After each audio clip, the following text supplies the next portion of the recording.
All right, so we're listening in here. We got a little bit of an update of the deadly plane crash out in Statesville. John Johnson alongside Lindsey Klein here as we're going to break into this coverage and continue here as Highway Patrol just confirmed to us 7 people have died in a plane crash in Statesville. The crash has sent shockwaves through the racing world and among Triad racing fans tonight. Minutes ago, state police confirming Greg Biffle was one of the 7 people killed. Now, Biffle, who would have turned 56 on this upcoming Tuesday, was a licensed pilot. The plane that crashed was also registered with Biffle.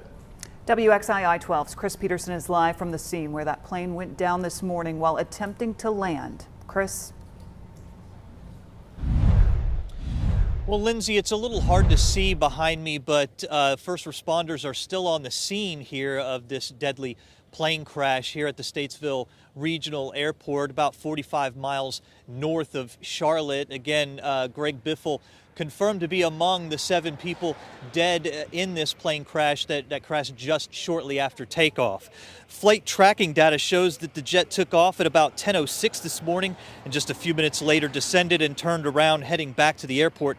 It crashed at the east end of this runway. The FAA has confirmed that it was a Cessna C550 that crashed while landing. The NTSB says, it's sending a team here to Statesville and should arrive anytime this evening. Greg Biffle, of course, retired from NASCAR in 2016. He won 19 races during his career and finished runner-up in the championship in 2005. And more recently, Biffle was praised for his humanitarian efforts after Hurricane Helene, where he flew his own helicopter and helped people who were stranded, delivering supplies and actually rescuing people due to the fact that people were unreachable because roads were blocked and destroyed from the storm. Here in Statesville, I'm Chris Peterson, WXII 12 News.